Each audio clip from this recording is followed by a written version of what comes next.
The supreme knowledge of being is indicated by Sri Bhagavan's silence, just as it was with Dakshinamurthy.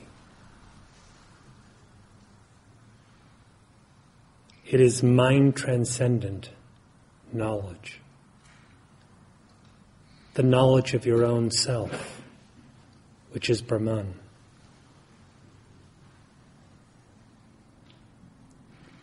In order to realize this knowledge, the most important thing is to make your vision non-objective and actually inquire into what your identity is, what the true nature of your existence is.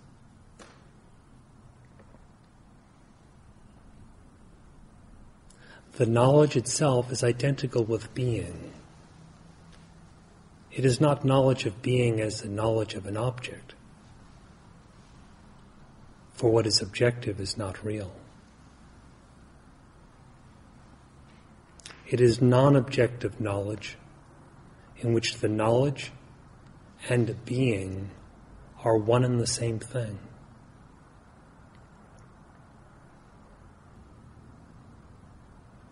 The knowledge of your existence is not an objectified one.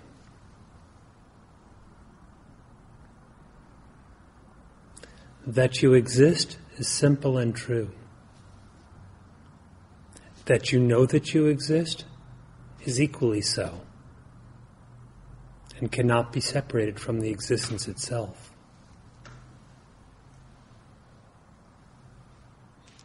This does not depend on thought, nor does it depend on the senses. Indeed, whatever is sensed and whatever is conceived is not your identity.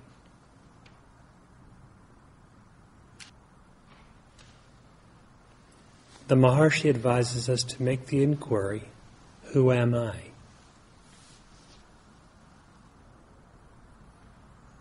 How can I be something objective? All things objective are created and destroyed. How can that which is truly I have birth or death?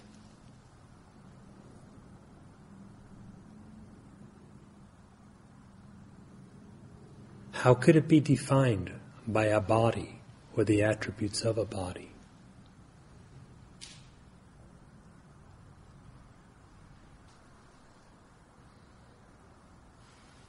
This is not a knowledge that can be studied as if it were a topic apart from you.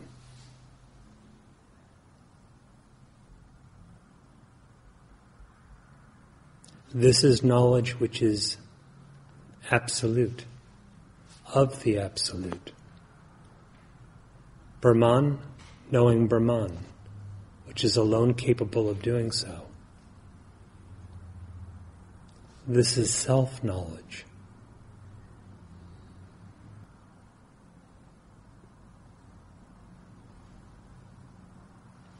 What can you think that is yourself? And if you cannot think of yourself, how much less could it be placed into words?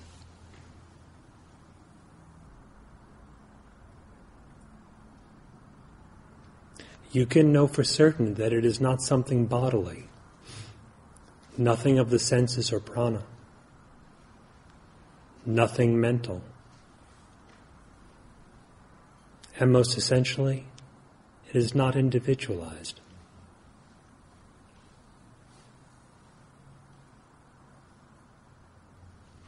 Every limitation or bondage and its consequent suffering depends on an individual, such as an illusion dependent on the assumed individual.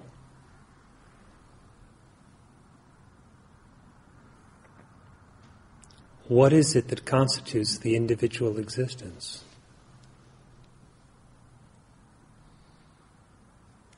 A thought of something does not necessarily make it so. The thought of I does not make for an I, that is an ego.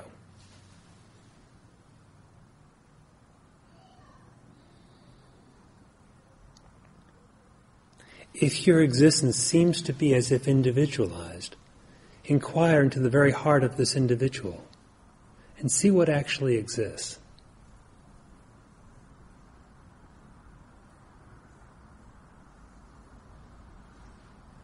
If you so inquire, the individuality being but a false assumption, being unreal, will vanish. The real will remain. In truth, the reality always is, and the unreal never is.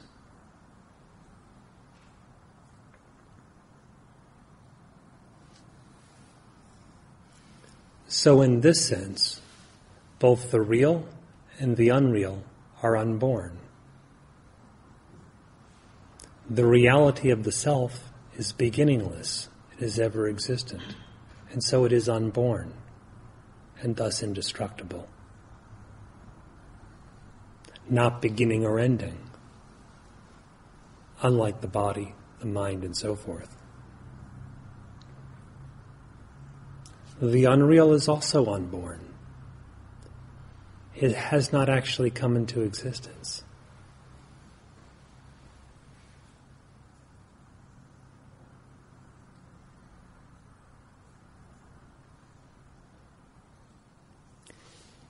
If you inquire and find that the ego I is unreal, then everything based upon that ego I is equally unreal. For that which is the product of an illusion is as imagined as the original illusion itself.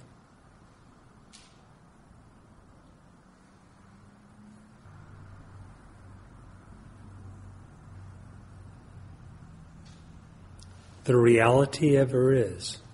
It is the self of the nature of being consciousness bliss.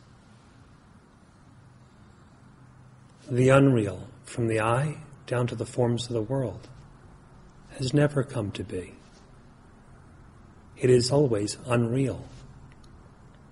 The unreal does not become real at any time. Likewise, the real never becomes unreal at any time.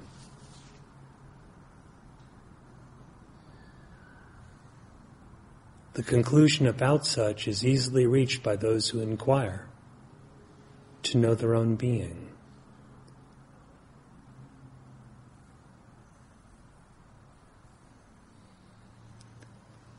In the knowledge, the silent knowledge of your own self, which is the one self that alone exists for all eternity, there being no multiplicity of selves whatsoever. In this knowledge, being is. What trace could there be of the unreal? In this knowledge, consciousness is. How could there be the form of the mind? In this knowledge is ananda, bliss. Where would the cause of suffering be?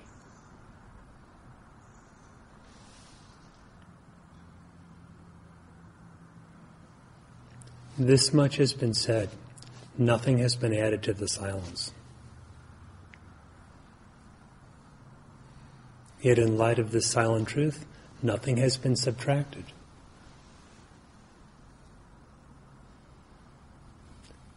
It is simply as it is. That is all that you are. Inquire within yourself and perceive this for yourself.